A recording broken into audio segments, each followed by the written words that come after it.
자궁 질환은 적절한 시기에 치료받지 못하면 암이나 난임으로 이어질 수 있어 정기검진이 중요한데요. 특히 가임기 여성의 10% 정도가 걸리는 자궁 내막증은 암 발생 위험을 35%나 높인다고 합니다. 네, 오늘 내몸 보고서에서는 자궁 내막증에 대해 자세히 알아보겠습니다. 용인 세브란스 병원 산부인과 어경진 교수와 함께하겠습니다. 어서 오십시오. 안녕하세요. 네, 안녕하세요. 네. 가임기 여성 10명 중 1명이면 꽤 많은 분들이 이 병으로 고통을 받고 계신 건데요. 또 최근에 환자가 더 늘고 있다고 하는데 자궁 내막증이 어떤 병인지부터 설명해 주시죠. 네, 우선 자궁 내막증이라 그러면 이제 이름 때문에 자궁 내막에 생기는 병이 아닌가 생각할 수가 있는데 네. 엄밀히 말하면 자궁 내막의 병이라기보다는 자궁 내막에 있어야 될 조직이 어떤 이유에서든 자궁 밖에 생기는 거를 이제 자궁 내막증이라고 합니다. 네. 그래서 바깥쪽에 자궁 내막 조직이 자리 잡게 되면 그것을 또 에스트로겐이라고 하는 여성 호르몬이 자극을 하게 됨으로써 거기 혹도 생기고 주변 조직 간에 유착을 생기기 때문에 만들어서 삶의 질을 많이 떨어뜨릴 수 있게 됩니다. 그렇군요. 아까 네.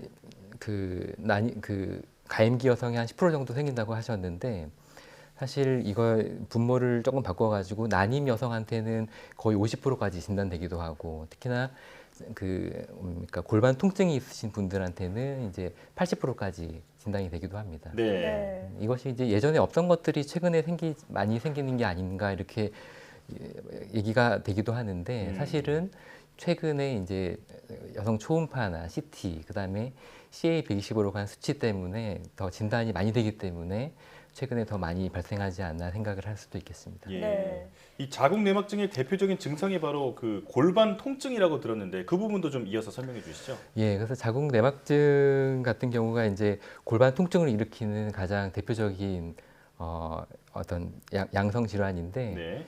뭐 이것은 생리통이 가장 대표적인 것이고요. 네. 생리랑 관련 없이도 평소에 이제 배가 묵직하게 아프거나 또한 이제 그런 유착이 생기기 때문에 어떤 배변통이나 부부관계 시에 통증이 있기도 합니다. 네.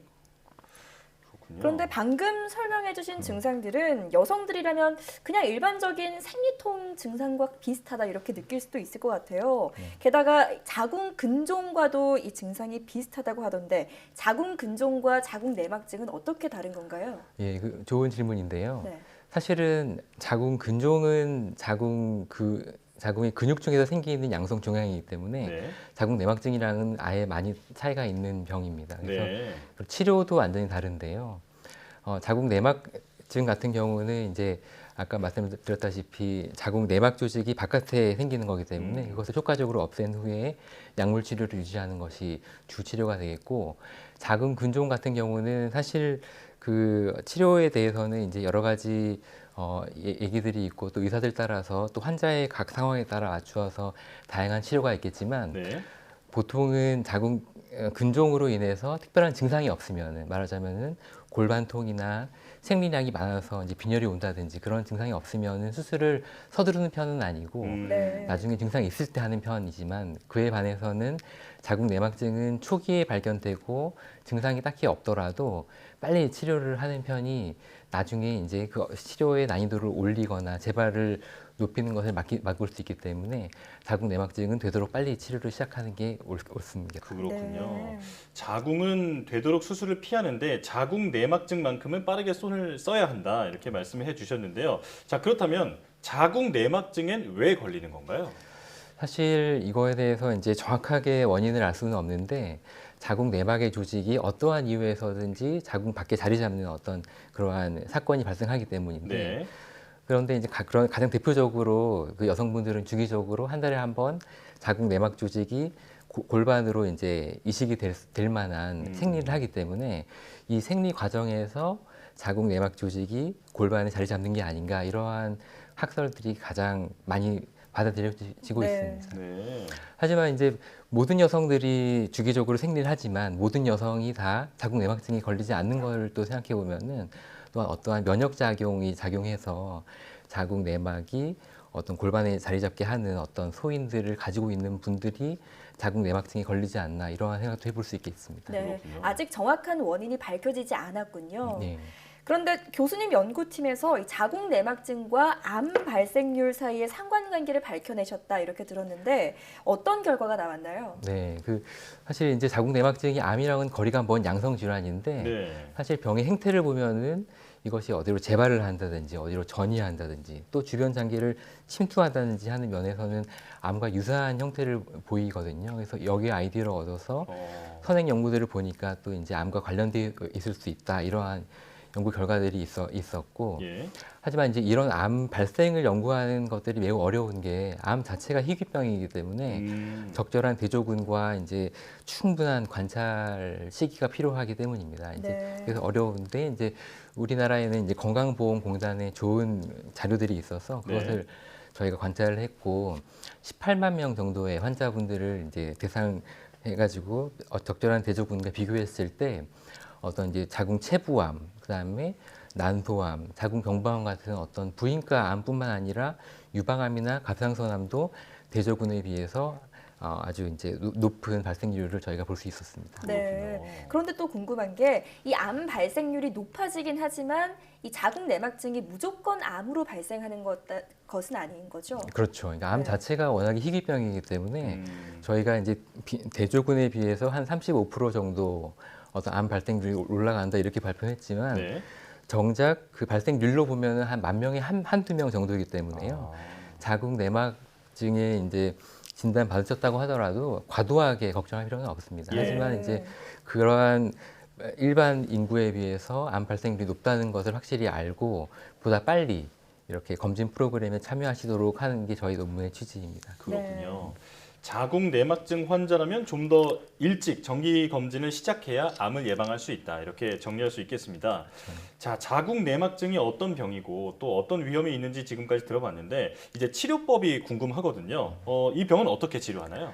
기본적으로는 이제 자궁 내막 조직이 바깥에 생기는 것이기 때문에 네. 그 조직들을 깨끗하게 수술적으로 제거하는 것이 첫 번째 원칙입니다. 예. 하지만 육안적으로 저희가 보이는 것을 깨끗하게 제거할 수는 있지만 눈에 보이지 않는 씨앗들이 남아 있다가 그것이 또한 여성 호르몬의 자극을 받아서 클 수 있기 때문에 그것에 대해서는 추가적으로 여성 호르몬을 억제하거나 여성 호르몬의 작용을 방해하는 약물 치료가 뒤따라야지 어떤 이제 자궁 내막증의 어떤 재발을 막을 수 있게 되겠습니다. 네. 그렇군요. 네. 그런데 약물 치료를 대체로 시행을 하는데 젊은 여성이 가임기에 있는 젊은 여성의 경우에는 어떤 치료 방법이 선호가 되나요? 사실은 이제 아기를 가지기 전까지는 여성 호르몬이 또한 특히나 가임기 여성 같이 젊은 분들한테는 활발히 나오기 때문에 네.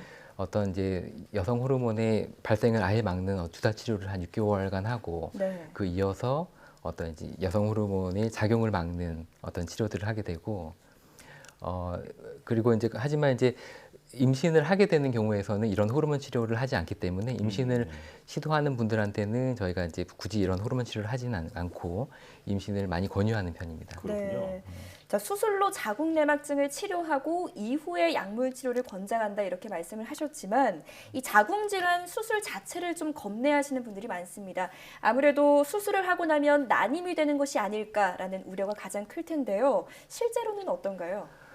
수술하고 나면은 이제 난임이 될까봐 걱정하시는 그런 질문이신데 네. 사실 실제로는 수술하고 난 한 6개월간 그 기간이 가장 임신하기 좋은 기간이라고 밝혀진 연구들이 있어가지고요. 네. 난임으로 치료받으시는 분들한테 혹시 그 원인으로 자궁 내막증이 진단됐을 때는 저희가 우선적으로 수술을 권유하는 편입니다. 네. 그리고 이제 임신을 해야 될 분들한테는 굳이 앞에서 말씀드린 호르몬 치료 같은 거를 먼저 이렇게 시도하지는 않고 임신을 빨리 함으로써 이러한 자궁 내막증의 어떤 재발을 더 막을 수가 있겠습니다. 네. 그렇군요.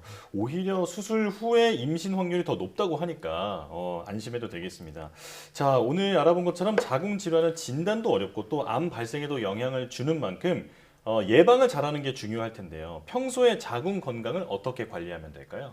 네, 이제 자궁에 생길 수 있는 병이 매우 다양하고 때로는 이제 전신적인 상태를 또 반영하기 때문에 획일적으로 단순하게 어떤 걸 해라 이렇게 말씀드리기가 조금 어려운 측면이 있지만 네.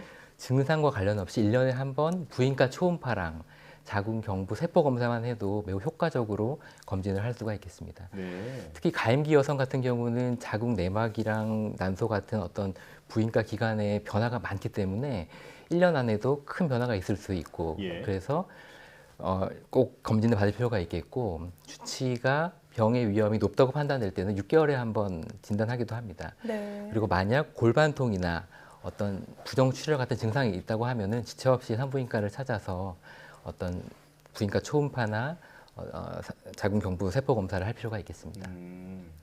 네, 모든 질병이 그렇듯이 자궁 질환을 예방할 수 있는 것도 무엇보다 정기적인 검진이 중요하다 이렇게 강조해 주셨습니다.